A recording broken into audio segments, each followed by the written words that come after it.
think the Philly being disgusting animals is better. If I murdered and the punishment was life in prison or Times Square for New Year's Eve, I would choose life in prison. We got to get Kevin Hart. I'm not doing it without Kevin Hart. Let me just say that right now. Home Alone not being a Christmas movie is the dumbest thing ever. The answer's the same. Never put me anywhere near human beings if not necessary. I'm not saying that we should go back to, like, communist Soviet Union or anything, but I believe people should be jailed for these opinions. I think I could do it better than Santa did. From Wondery, I'm Michelle Beadle. And I'm Peter Rosenberg. This is Over the Top.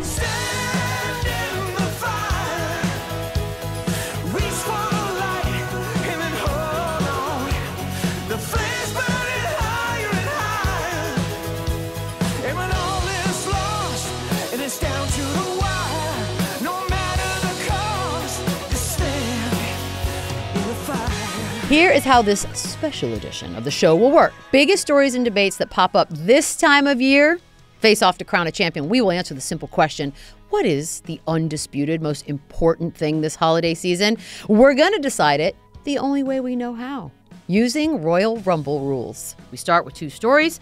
We decide which one's more worthy to discuss and which one has to go.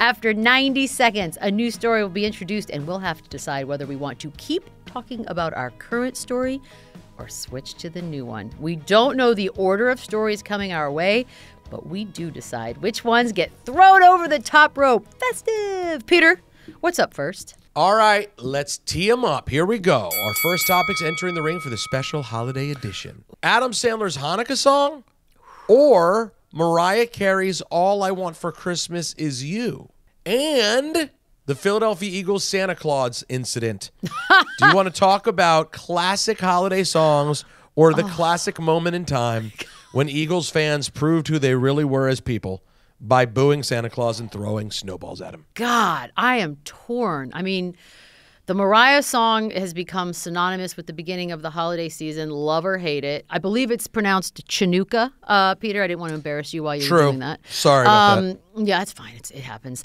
But then again, Philly is synonymous with the city that basically clobbered Santa Claus.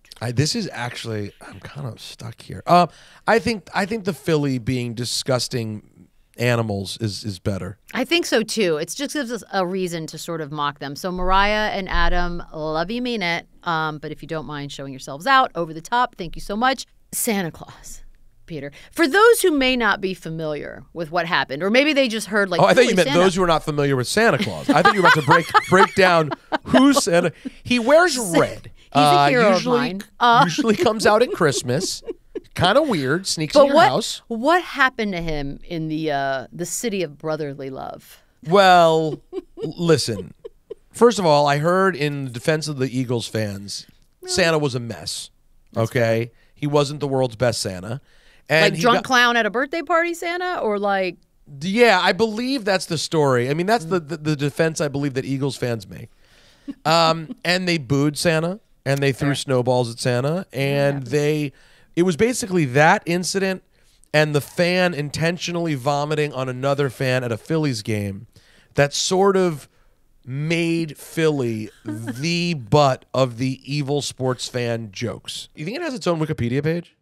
It has to have its own Wikipedia page. So I'm going to type in... What are the things we name? Philly fan sucking. It's always Santa, T.O., there's a jail in the old stadium, and there it is. Fights. Wikipedia. Is it up there? Philadelphia Eagles Santa Claus incident. Also referred to as the Santa Claus game. It was 1968, and it was the Vikings and the Eagles. Week 14. Wow. At that time, the final week of the NFL season, the Eagles were 2-11. Games tied 7-7 at halftime. That's fair. The team brought out Santa Claus as part of the halftime parade, but Eagles fans, upset by the poor season, pelted him with snowballs. Did you say they were 2-11? That's right. The night before, there was a substantial snowstorm that left most of the stadium, including the seats, well done, old NFL, covered in snow. At kickoff, temperatures were in the low 20s. Hell no. And wind gusts reached 30 miles an hour. The snowstorm prevented the Santa Claus that the Eagles had booked for the halftime Christmas pageant from arriving at the game. So Bill Moon Mullen, who was the Eagles' entertainment director, needing someone to play Santa Claus during the halftime pageant, picked out Frank Olivo, a 20-year-old fan who was dressed as Santa Claus to play the role. He appeared at the underbelly of the stadium to Here Comes Santa Claus alongside a 50-piece band. Oh, my God. Yeah. That's awesome, actually. I know. This story actually is pretty great. We got to get Frank on the show. Olivo suspects that he was hit with more than 100 snowballs. God, that's actually kind of awesome. Now I want this story to make it to the end. All right. Well, what's next? Okay, all right. Our next topic, eggnog. Is it actually good or gross as hell? Do we want to continue talking about Frank Olivo, a.k.a. Santa Clobbered in Philly, or switch to eggnog? I like eggnog. I don't have a lot to say about it. Says a lot about you. I guess. I'm sorry? Says a lot about you. You don't like it at all? It's just a snotty, boogery consistency. I mean, I could say grosser things, but I'm trying to be How about elevated. this? How about this? Could you just go like milkshake? It's kind of like a milkshake. No, it's not like a milkshake. But it's There's close. a slimy to it. There's no slimy to it. Oh my! Ugh, When was the last time you tried it? I've had the ones with the alcohol in it. It doesn't make it better, by the way. For the record, FTR. You really? Still So gross. This is a bad take. I mean, a lot of people agree with you on this bad take. Of course they do. Oh, it's sweet. How it's could it delicious. be a bad take if we are all right? Because you're wrong. That's what makes it a bad take. Fine. And it's not like snot. It's like a thinning, melting milkshake, which I guess doesn't sound great, but I enjoy it. Either It's way, like something fine. else, but I'm not going to say it. So what do you want to do? Oh, okay. Goodbye, eggnog. I know what you're saying there. That's fine. Eggnog. Agree to disagree. I bet you didn't know this, though, about the Philadelphia Santa Claus incident. At a Philadelphia Phillies game in the 70s, the Phillies had an Easter Day promotion known as the highest jumping Easter Bunny. The plan was for the Easter Bunny, who was given $1,000 and placed in a hot air balloon, to be flown out of Veterans Stadium before the Philly game. The first fan to find the balloon would get the cash prize. However, the balloon only went 3 feet in the air before crashing to the ground. As he left the field, the Philly fans booed the Easter Bunny as well. So who of the holiday characters has not been booed in Philly? In 2003, Frank Olivo appeared at a Sixers game as part of the team's effort to gather the most Santa Clauses in one location. So obviously he was dressed as Santa Claus. Here we go. Fans originally started cheering Olivo, but then the cheers turned into a chorus of boos. Why? Just because he's Santa? In 2009, he returned to an Eagles game dressed as Santa Claus. Who is this guy? There's a glutton book for titled A punishment. Snowball's Chance. Philly fires back against the national media, which defended the Eagles fans' behavior in the incident. It was published in 2012. That is delicious. The guy said he was hit by 100 snowballs, give or take. I don't know how Listen, you it's defend not what that. you think. All right. I don't. By the way, Fine. I don't know how to do a Philly accent that's any different. I than don't a even New York know what a accent. Philly accent is. I just do New York. It's the same. It's the Is same Yins? No, Yins is Pittsburgh. Pittsburgh. Yeah, then I don't know what Philly is. All right, guys. The ball is dropping on this next topic, New Year's Eve. Do you prefer celebrating on the couch or in Times Square? Do we want to continue with Frank Olivo and Santa Claus in Philly or move on to New Year's Eve? I have a lot to say about New Year's Eve, so... Me too. And most of it is bleh. But so, yes, Frank Olivo, Santa, Philly, fans, defense, all of that. Go away. By the way, Frank Olivo died in 2015, so let's do it gingerly. He did? Yeah. Oh, may he rest. Yeah, may he rest in Philly booze. You know what? He had a moment in the sun. He had many moments in the sun. It sounds like he Well had a done, bunch. sir. Well done. Fine. Then everyone else show yourselves out roughly. Frank, you're cool. Here we go. Going to Times Square. If I murdered 6 to 12 people and the punishment was life in prison or Times Square for New Year's Eve, I would choose life in prison. Yep. That's how awful. The idea of standing in sometimes freezing cold, could be rain, could be hot. Who knows? The earth is mad at us. But standing there for hours on end, basically you just got to pee in your pants, I guess. I don't know what the plan is there.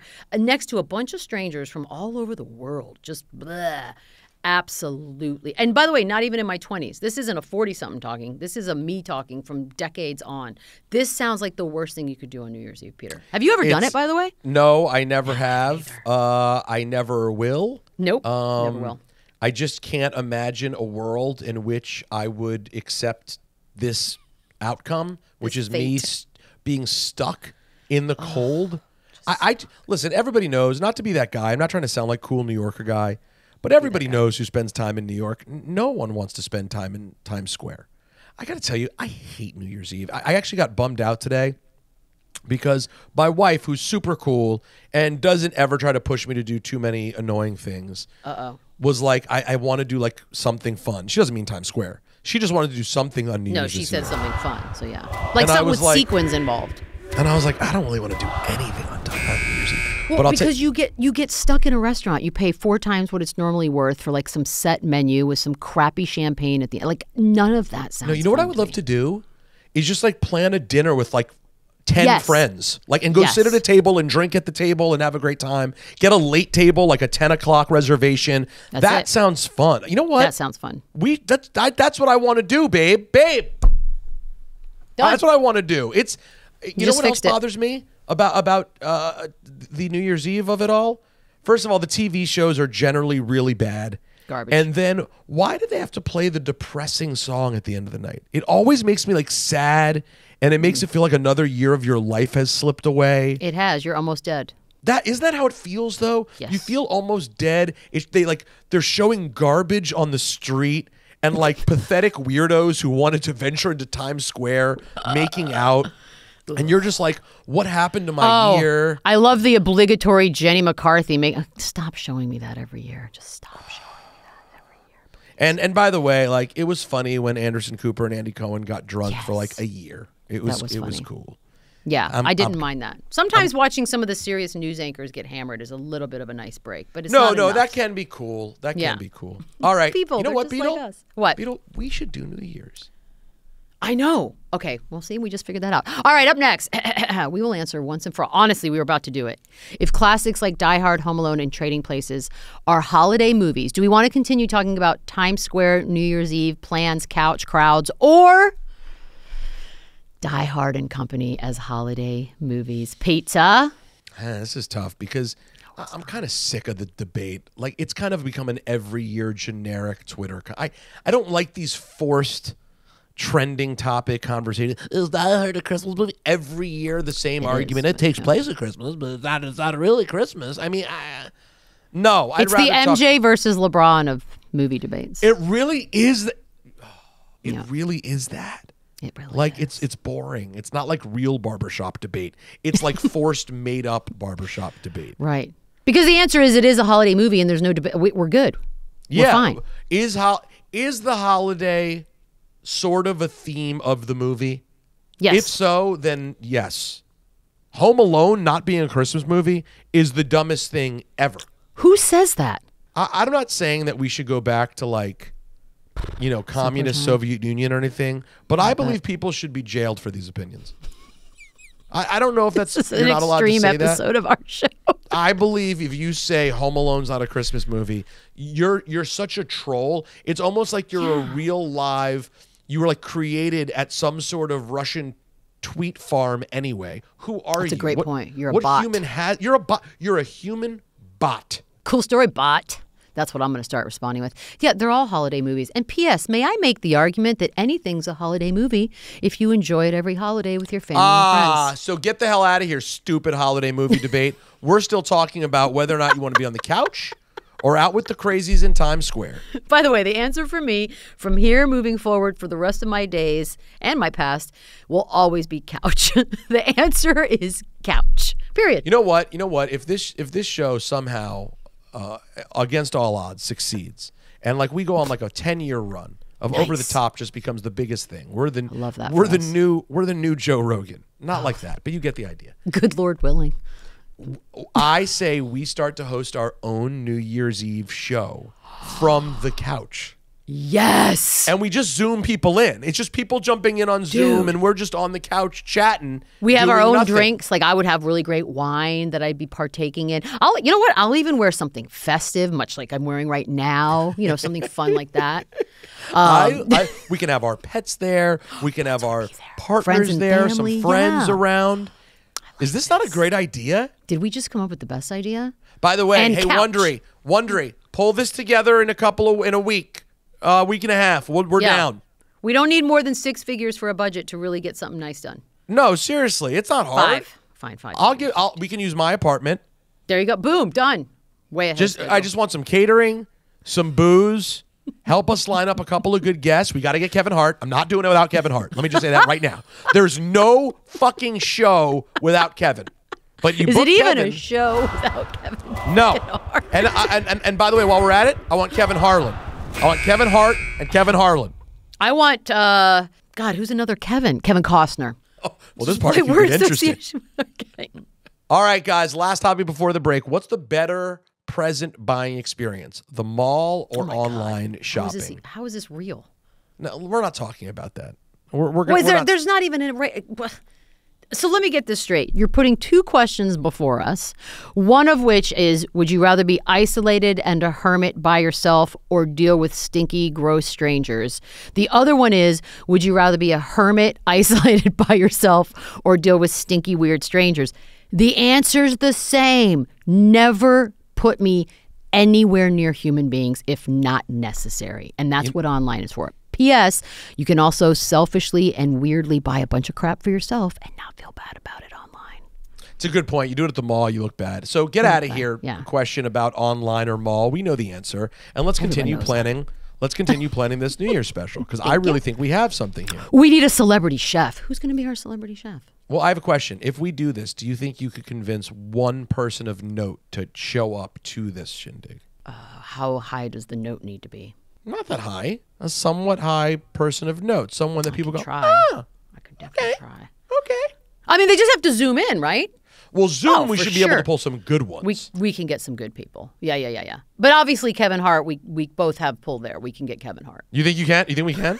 I don't know if Sure. I can get Kevin. Kevin hasn't. If we were to go look at my Twitter right now, the last DM Kevin Hart responded to is probably 2014. You know what? It means you're due. I like this. I like our odds. It means you're due. Just send him a follow-up. Just following up on this per my last DM. That's like telling a guy who's texted a girl like 12 times with no response. He's like, I don't know. I don't think she's into it. No, bro. It just means you're due. Send another one. Yeah. She's playing hard to get. One more. One more. One more out there. By the way, I've never thought about that as a way to follow up on someone ignoring your text. Following up on this. I 100%. Because when people do that, it's so passive aggressive that I actually respect it. It's brilliant. Hold on. Honestly. I would love the idea of using business lingo in a personal failed text situation. Like how about this one? Just pinging you on this. or what's the one people say over email? Like nudging this to the top? Oh yeah. How do they do that? What do people say? They'll be like, just nudging it. I feel like our Paige at Wondery I feel like she's done that. I feel like Paige has hit me with a 100%. Hey, just moving this up to the top. I don't remember what the catchphrase is, but I want to do all of those professional things now in personal relationship text messages. You should. For me, that puts it over the top. Oh, look what we did there. Wow. That was good. Pros. We're halfway through the show, and right now, the most important topic of the day is, would you rather be on the couch or in Times Square or any other hell landscape situation for New Year's? We're both on couch so far. We'll figure this out. We'll be right back.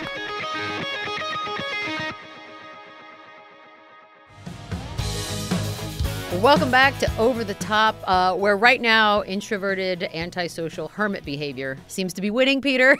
Love it. Love it. What's next? All right. Here is our first topic of the half. Here's our first topic of the half. Start, bench, cut. Holiday bowl games, Christmas Day NFL and NBA games, or spending time with your family. All right, let's move on. I think we're ready to move on from our hermit behavior and talk about the best Christmas Day decisions. I like this. Because I'm still going to keep the theme of hermit behavior. I'm going to cut holiday bowl games. I don't care. I can do without it. I mean, I couldn't cut it fast enough. I'd cut them. I'd have them banned. And I know this is starting to make me seem a little bit Putinish. I'd throw those people in jail too. Add them to the jail. They're also in jail. I'm seeing a real trend with you this holiday season. I don't know if I like it, but I don't know that I don't love it. I already forgot. Start, cut, bench. Oh, yeah. Bench, hanging out with family, and start watching NBA and NFL games.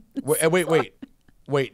And you're cutting bowl games. Yeah, I'm cutting the bowl. Bowl games are out. I can live without them forever. We all agree bowl games are cut. If you can hang out with friends and family, great. That's why it's benched. But I'm definitely watching NBA and NFL. Look, there were years where I didn't even have Christmas with family. I was in the studio, so honestly, I'm kind of used to it. I don't know what to do with myself on Christmas now. So let's leave the family out of this. Let's keep this to sports for a second. All right, family, because whatever. Let's agree that you're saying start NBA, bench football, cut college football. No, NBA and NFL go together. Oh, you're saying together. Yeah. Okay. Yeah. Because basically NFL is intruding on the NBA this Christmas, so we just have to accept it. All right, cool. So we both agree. We're starting NFL and NBA. That's it. That's like, I don't have Christmas anymore because I am no longer married to someone who celebrates Christmas. I'm married, fortunately or unfortunately. We don't have Christmas. We only have Hanukkah. And we both kind of secretly or not so secretly wish we had Christmas. But like... You can just have it, you know. What? You can just do it if you want.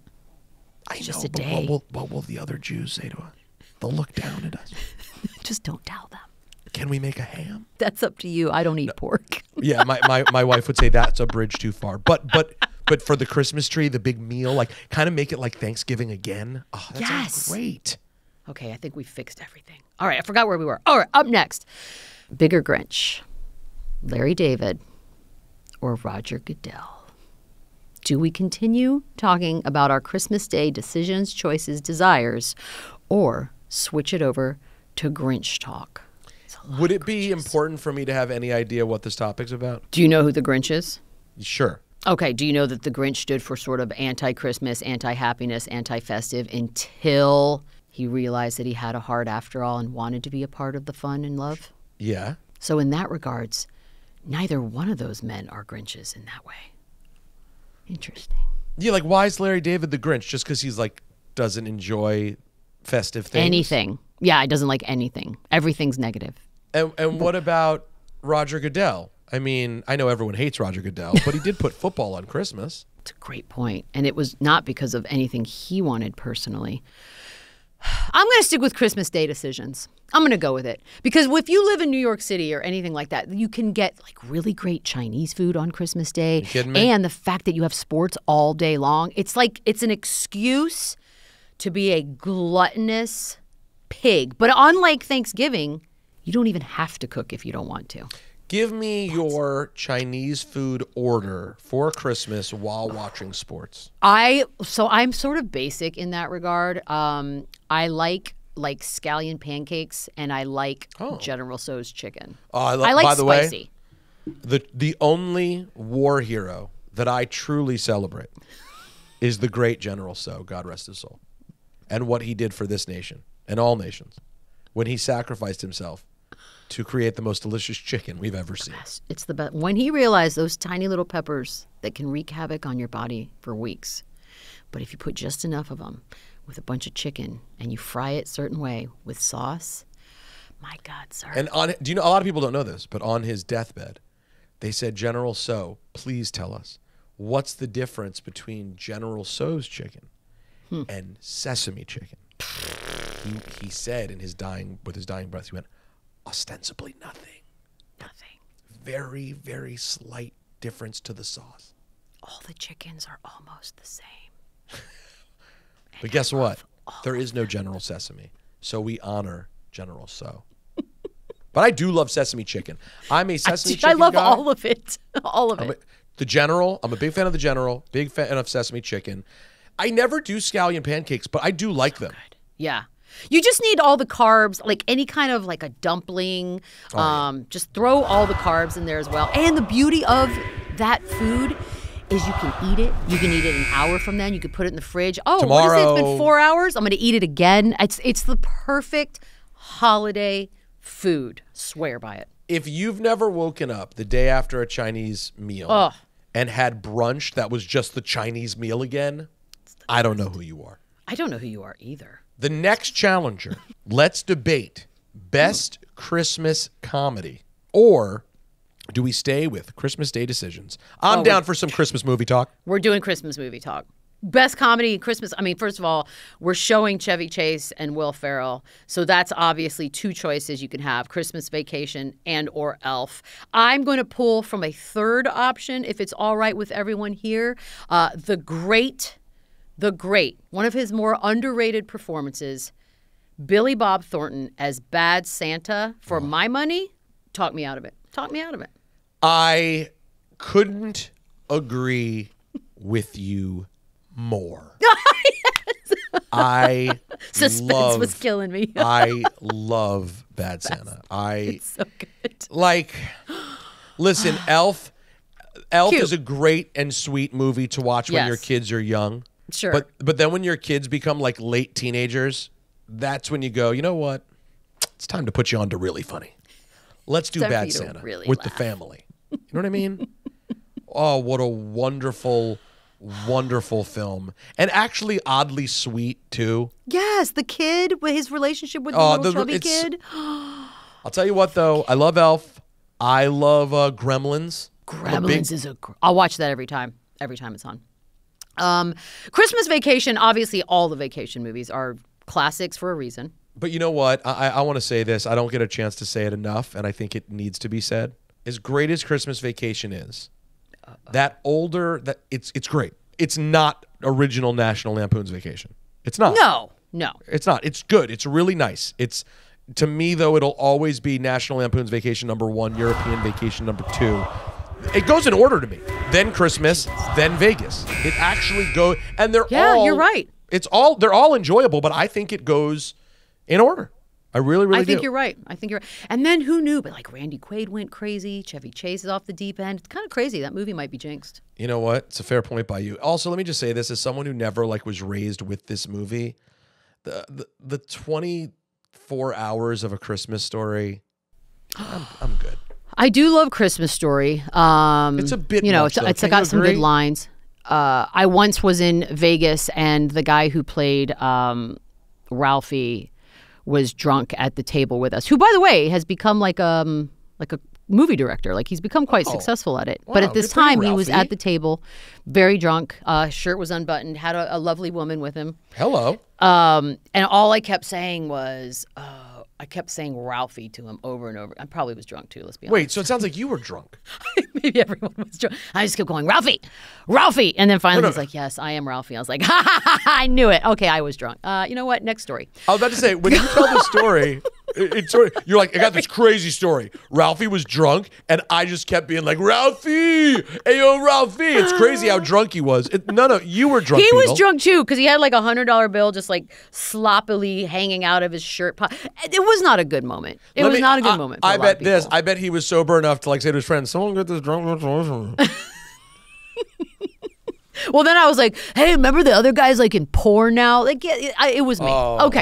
Up next, Kobe and Shaq faced off. I did not know this. For the first time on Christmas Day back in 2004. Wow. Do we want to continue talking about Christmas movies, all things Christmas entertainment, or switch to an all-time Christmas game moment? Huh. Wow. I didn't realize that is the problem. I didn't either. How's that even possible? Well, I think that's all we have on that. So let's stick with our best Christmas. But shout out to the gods and R.I.P. Kobe. You know what I mean? Yeah, shout outs. I'm a little bit shocked by it, to be honest with you. Yeah, Christmas comedies. We are missing something. I feel like we're leaving something huge. Oh, I know. What is the one that everyone loves that I've never seen? Miracle on 34th Street? Never seen it. I've never seen it either. Look at us going against the grain. Apparently, Yeah. we're not good because we haven't seen it. Never seen that. That's the one with the ghosts, right? Yes. I know what the point of it is. Samesies. Don't care. Wait, Miracle on 34th Street is the one. No, wait. I'm confusing it with It's a Wonderful Life. Oh, I haven't seen that either. Well, I don't think it has anything to do with Christmas, though. Which one is the Christmas one? Miracle on 34th Street. Definitely have not seen that either. Is that the ghost one? When's the ghosts? I don't think. Where are the ghosts of Christmas past? That's got to be Miracle on 34th Street. Okay, fine. Haven't seen it. But It's a Wonderful Life is the one where the guy sees what his life becomes, and then ends up getting to go back and be with his family and live his life again. Isn't that a holiday movie too? Feels holiday-ish. Like, oh, we're all together with the family. Is it you what's me? important. Is it me, or are we like movie experts or something? I'll be honest with you. I think we're going to get a lot of offers for movie platforms after this. I see that, especially when people find out that I saw the new Exorcist movie and I really liked it. Because I'm being told it's getting panned, but I really enjoyed it. You know what? I never take into consideration what people think about movies because I thought Geely was great. What's Julie? Geely. Oh, Geely. Wow. This next one's a doozy, kids. With 90 seconds on the clock, let's name as many athletes as we can with festive names. Oh, God. Do you want to do that? Yes. All right, let's just do that. Okay. Yeah, let's just do it. But I'm not going to be good at it. Okay. All right, Drew Festus Holiday. Azili. Oh. Eric Snow. I like that one. Darvin Ham, for those who partake in the swine. Oh. Okay. Oh, by the way, this one's genius and current. Darius Slay. I like that one. Slay's good. Not spelled the same way, but whatever. Can you give me Rudy Gobert if I assume his friends call him Rudolph? That is a reach. How about he's fictional? Give it to me. Jesus Shuttlesworth. I mean, that's the reason for the season. Thank you. Oh, James Wiseman. Hold on, this is a good one. You ready for a doozy? No, I'm not. I got you. Ready? Mike Tannenbaum. That's a really good one. Oh, Tannenbaum. Somebody told you that one. No, There's way you I think about it every year. Just going to say Festus Azili again. That one's very, very good. Derek White Christmas. Can we add words? Can we do that? Derek White Christmas. Or does that not count? No, you can't add words. What about Jimmy Clausen? Oh, God, how do we not get that one? Pete Carroll. Pete Carroll is strong. Oh, staring us right in the face. Kyle fucking Rudolph. How about that? You win. Damn. That's staring us in the face. That is pretty good. All right, our final story for the day. Stone Cold stuns Santa back in 1997. Oh. I mean, come on. You know Stone Cold's winning. Over what? Saying a bunch of athletes' names? Yeah, that we are not good at to begin with, although we did have a couple moments that I am proud of, and hopefully they'll edit it so it looks like we're better than we were. That being said, Peter, take it away. I know you want to go off on this, but it's the good old days. I mean, come on. Isn't Stone Cold doing anything to anyone worth talking about? Yeah, Give me a break. It's Stone Cold Steve Austin, for God's sake. Yeah. And you think Santa's not going to catch one? Everybody can catch a stun. Vince McMahon has caught many a stun. Stephanie McMahon caught a stun. That's crazy. A stunner to Linda McMahon. To Shane McMahon. Wait, Linda McMahon caught a stun? Oh, yes, she got stunned. Damn. I believe it's like a passage, right? It's like a rite of passage. Yeah, he once shared a beer with Linda McMahon and then gave her a stunner. And why shouldn't Santa? Have you ever gotten one? I wish. That's not a lot. Do you want one? Yeah, but the thing is, I'd want to take it well, and I don't think I'd be able to, because to make it really look good, you gotta really kind of be able to like let your face like fly face first towards the mat. Easy. I can do it. I think I could do it better than Santa did. Who was Santa on that one? It wasn't Mick Foley, was it? It feels like it's a Mick Foley moment. Well, Mick Foley, generally speaking, plays Santa. Right. Like, a lot. That's happened a handful of times in WWE history. He kind of is Santa, if you think about it. Like, his whole personality is Santa-esque. Well, you know that he's sort of, in his, like, retired life, really become Santa, though. He acts like Santa all the time. He's obsessed with Santa. He should be obsessed with Santa. Santa's the best of all of us. And I love Santa. Santa! What a ripoff, by the way. I got to tell you, not getting to have Santa as a kid, people can say what they want about Hanukkah, and you can have a mensch on the bench, but Hanukkah, can I ask Harry, you this? ain't Because Santa I'm an Claus. atheist, right? And I had Santa. Santa's not religion-based. He's just a fun character that shows up in December. You could have had Santa. Here's the thing. I think that we believe little Jewish boys and girls are supposed to suffer through not having Santa Claus as some way to like learn something about yourself or to just have a chip on your shoulder for the rest of your life. Like, I didn't have Santa Claus. I got bullshit on Hanukkah. Here, my house was always the same. Night 1 of Hanukkah, pretty good gift. I was going to ask, okay, night 1's a good night. All night right. 2, okay, it's a gift. Night 3, this isn't really a gift. Night 4, not even a mention of Hanukkah. Hold on. I thought the gifts got progressively better. They don't? They get... I guess everyone's experience is different. Mine was like night 1, something solid. Like what? Like what's a good gift you remember? You know what's crazy? I don't remember. Oh, you ungrateful little twat. Merry Christmas. My mom got me a Michael Jackson watch once. Oh, that was Hanukkah. The Michael There you Jackson go. watch was Hanukkah. Okay, Yeah. see, we're back, baby. It played Beat It. It was great, but then the band broke off and I started weeping. But yes, that is the only thing I remember, and I recently found it on eBay. I love this for you. I love this reconnection. Yeah, I may get the Michael Jackson plastic band Beat It watch. You know what? Beadle? I had the Michael Jackson Velcro wallet. Trifold. What? Yeah, no big deal. I was just pretty cool. That's all.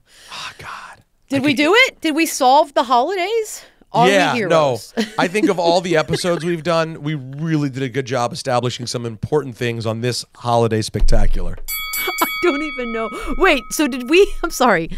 Is the new undisputed most important thing during the holiday season on planet Earth Stone Cold Steve Austin? Yeah. Well, I mean, what is that? You know, listen, we've been trying our best to really take this endeavor seriously. There's just no way that the #1 most important thing on Earth this week is Stone Cold Steve Austin stunning stunning Santa Claus in 1997. There's just no way. Look, it says a lot about where we are as a planet that the best moment we can think of to celebrate during this holiday season was brought to us by the year 1997. So I accept it. It is what it is. I think we got it right. And that's the bottom line, because Beadle and Rosenberg said so. That's it for us, guys. Tune in next week to determine the only thing you need to care about and what goes over the top. Merry Christmas. Happy New Year. Happy holidays. Oh, God, voice of an angel. Yeah. Are you the songbird of a generation?